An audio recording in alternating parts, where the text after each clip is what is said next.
eu gostava de começar por agradecer ao Andreia, mandar-lhe um abraço amigo e agradecer a oportunidade de retomar um tema ao qual dediquei uma parte muito significativa da minha vida de investigador, mas que, entretanto, por motivos vários, foi sendo relegada para segundo plano.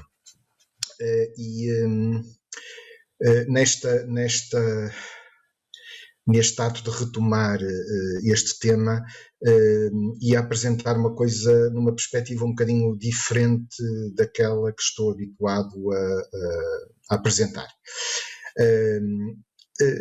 Falaria sobre Castelos sobre o Rio, acerca de uma possível estratégia de fortificação do curso terminal do Douro. A ideia é transmitir uma visão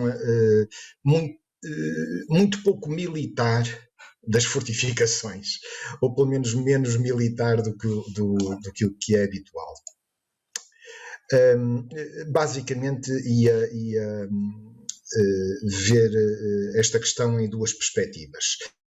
Em primeiro lugar, eu vou-me cingir exclusivamente às fortificações principais,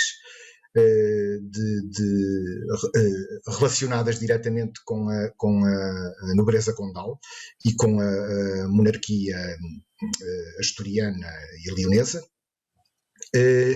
e em especial ao reinado de Afonso Magno. Portanto, trata-se aqui de um horizonte temporal muito, muito restrito. Primeiro, tentar perceber se as fortificações que conhecemos sobre o Douro fizeram parte de uma estratégia estruturada e planeada de apropriação e controle e defesa do território. E, em segundo lugar, tentar ver essas fortificações sob várias facetas, não só a questão da defesa, mas também a questão da exploração económica e como expressão de um modo de vida.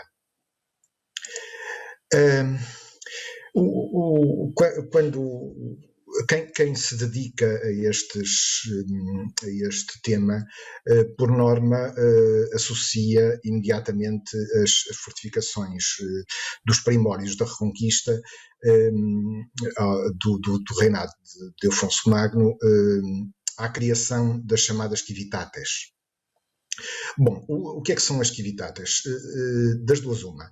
Ou são essencialmente as cidades romanas, as cidades herdadas do Império Romano, ou as sedes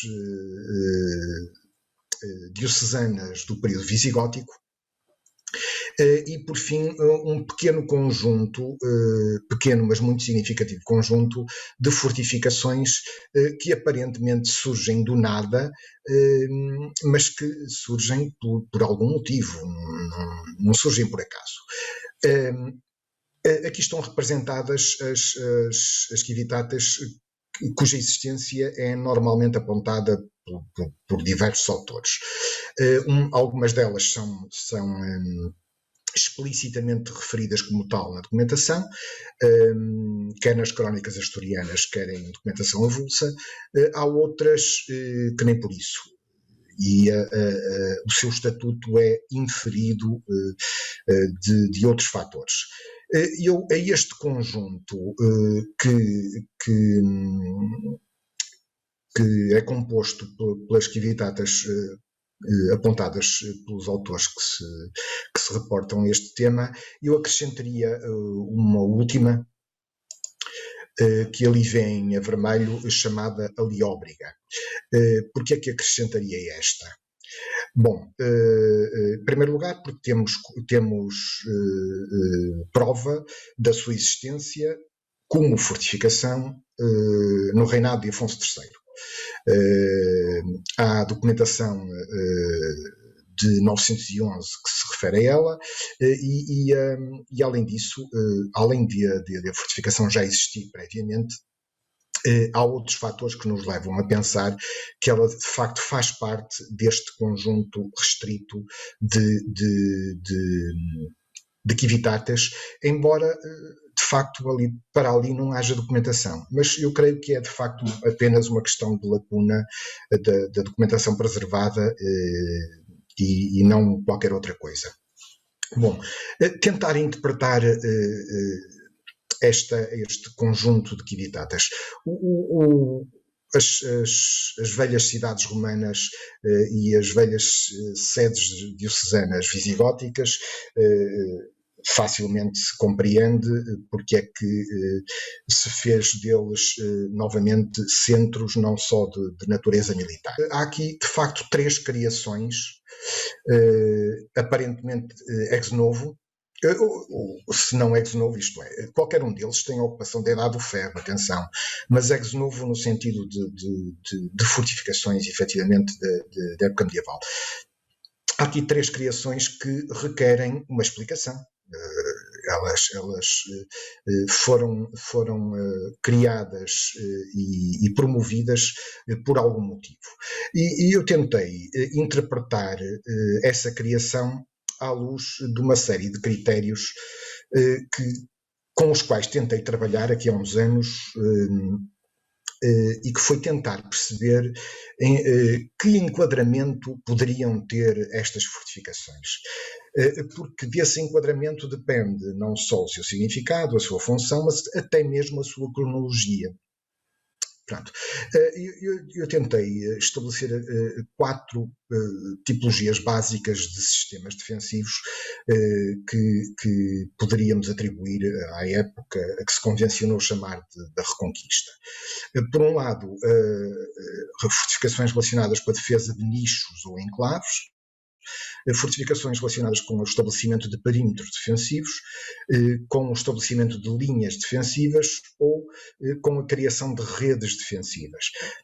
Sendo que estes 4 tipos, digamos, de sistemas defensivos têm efetivamente um significado cronológico também, porque eles correspondem a uma ordem de crescente afirmação do domínio sobre um dado território. Eu não, isto talvez seja demasiado para estar a ler, mas essencialmente é importante para que percebam aquilo a que me queria referir.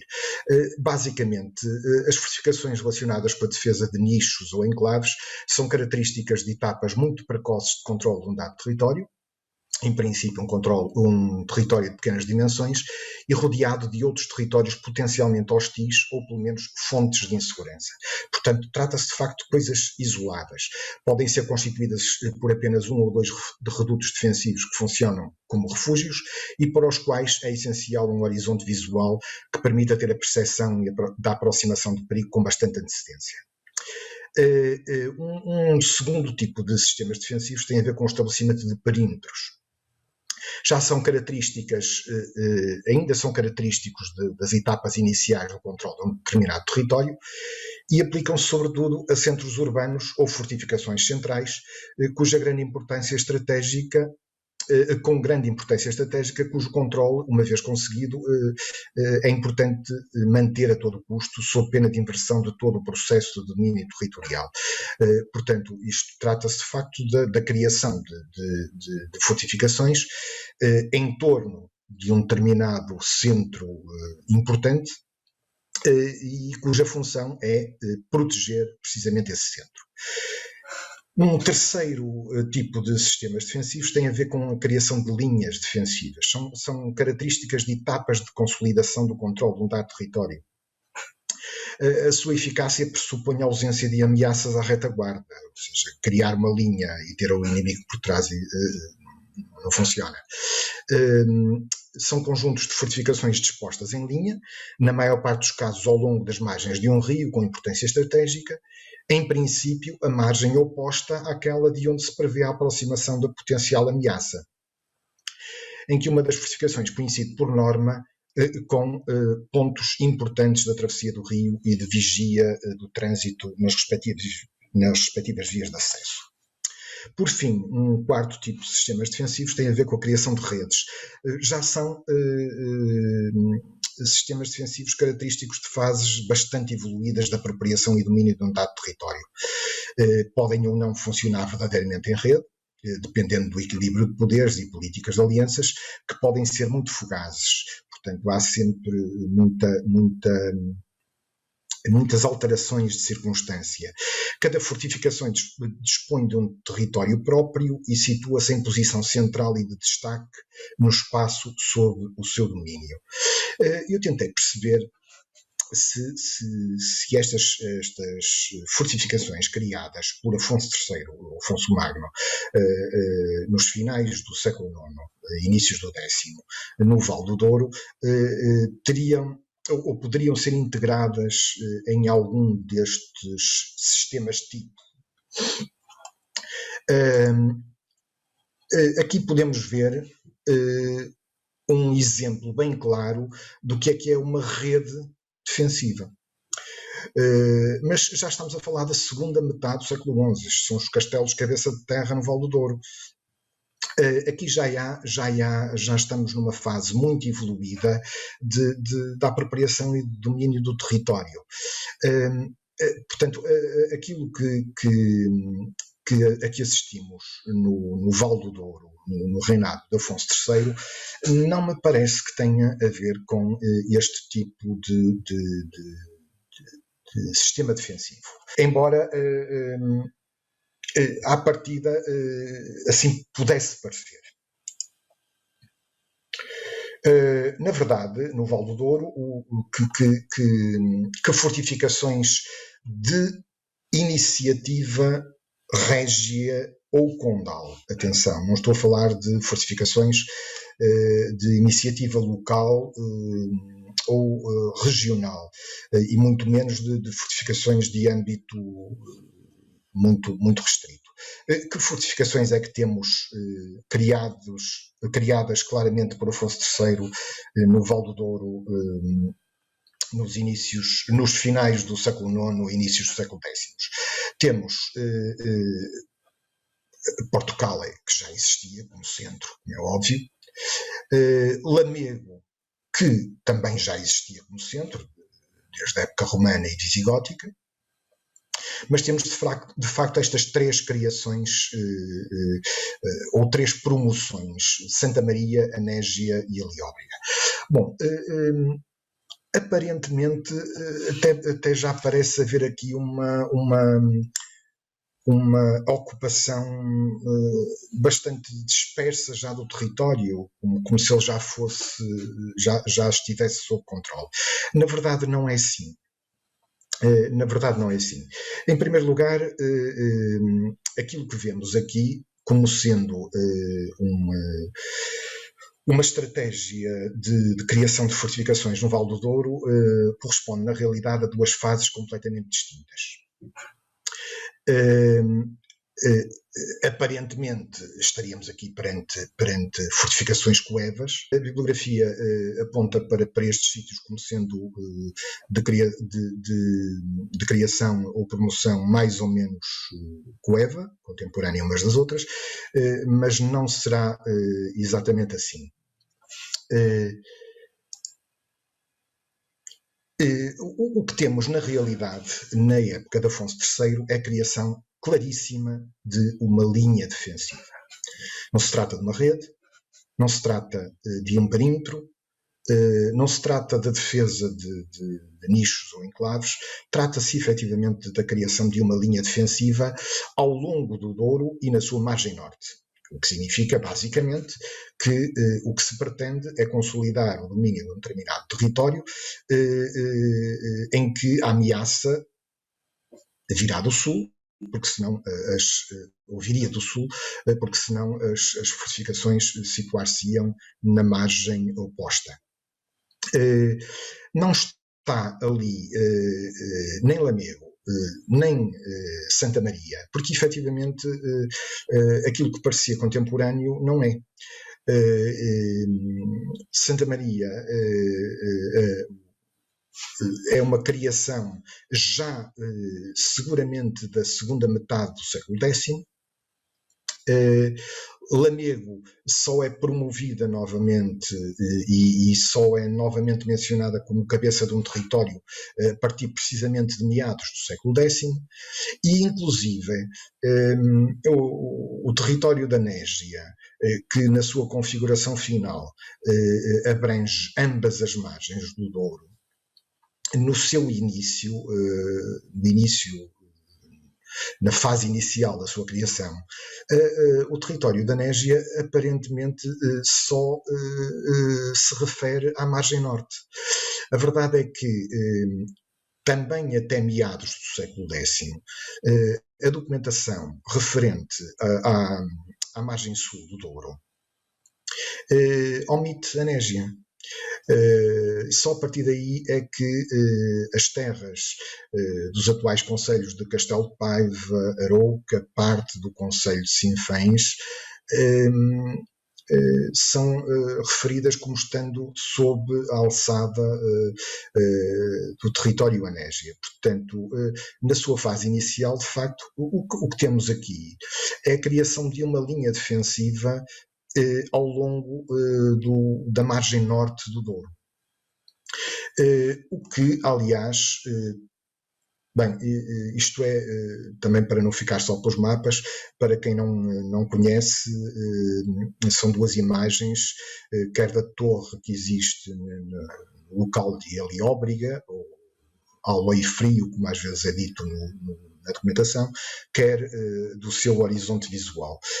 Para quem também não conhece, isto é Civitas Anégia, portanto, o local onde hoje se ergue a capelinha de Nossa Senhora da Cividade, em Eja, concelho de Penafiel, e o respectivo horizonte visual sobre o Douro. Eu queria dizer que essa criação de uma linha defensiva ao longo do Douro, no reinado de Afonso III, nem sequer é um ato aparentemente isolado, porque tudo indica que em simultâneo foi criada também uma outra linha defensiva e também na margem norte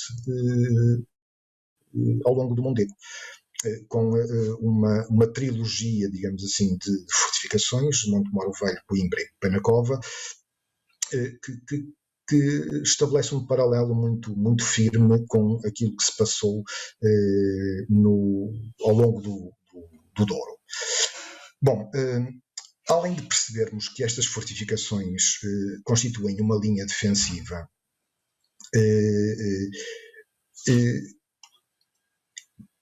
temos que perceber porque é que se deu importância maior a estes locais e não a outros ao longo dessa linha. Passava já à segunda e última observação ou forma de observar estas fortificações, e que tem a ver com as suas facetas enquanto não só parte de uma estratégia de defesa, mas também parte de uma estratégia clara de exploração económica e até mesmo como expressão de um modo de vida de uma classe, essencialmente dos mais abastados da corte astur-leonesa. Estas linhas defensivas, além de constituírem uma estratégia militar de reação à ameaça islâmica e até mesmo também de defesa perante rivalidades internas ou de expressão de convicções religiosas, elas também funcionam como garantia de controle de recursos económicos e meios de persuasão para a exação fiscal, além de reproduzirem o estatuto social e o modo de vida das mais altas esferas da sociedade altomedieval. E passo à explicação disto muito rapidamente. Primeiro, enquanto digamos, peças de um puzzle da exploração económica do território, tem aqui o Douro uma representação daquilo que era o Douro navegável, tal como ele já é referido desde o século I do testemunho de Estrabão. O Douro sempre foi navegável até ao Caixão da Valeira, até à destruição do Caixão. E a criação desta linha corresponde à tripartição do Douro navegável num conjunto de troços, digamos assim, com distâncias mais ou menos semelhantes, na ordem dos 30 a 40 quilómetros de fortificação a fortificação, em que as fortificações não só obedecem a uma estratégia de controle do rio, mas também do controle da travessia, das principais travessias do Douro. Vêm ali representadas a laranja as principais vias norte-sul e a localização dessas fortificações precisamente sobre os pontos de travessia do Douro por essas grandes vias norte-sul, quer de Braga em direção a Lisboa, quer de Braga em direção a Viseu, quer de Chaves em direção a Viseu. Tudo isto encontra, obviamente, expressão no célebre documento de 922, que mesmo independentemente da datação crítica que tenha, expressa bem uma realidade precisamente dos inícios do século X e que deixa bem claro que a existência deste conjunto de portos, Alióbriga, Anésia, Porto Cale e com outros portos eventualmente secundários, nos quais não me custaria nada a incluir o de Crestuma, fazem parte de facto de uma estratégia de exação fiscal e de controle do território e da sua exploração económica. Essas fortalezas situam-se precisamente no sítio onde se fazia a travessia do Douro pelas principais vias norte-sul. E vou já terminar, se a questão económica e a questão defensiva ou estritamente militar já não fossem suficientes para justificar a criação ou promoção destas grandes estruturas defensivas sobre o rio, elas representam também, de uma forma ou de outra, a replicação de um determinado modo de vida e um determinado estatuto social que facilmente se compreende observando aqui a cartografia da localização dos recursos geotérmicos do norte de Portugal, em que estão ali representados a vermelho os locais em que existem nascentes de água com uma temperatura igual ou superior à do corpo humano. Porquê é que isto é importante? Se repararem, no local não só da travessia, mas também da implantação destas fortificações sobre o Douro, como veem, há ali uma perfeita coincidência com o traçado das vias. Isto significa que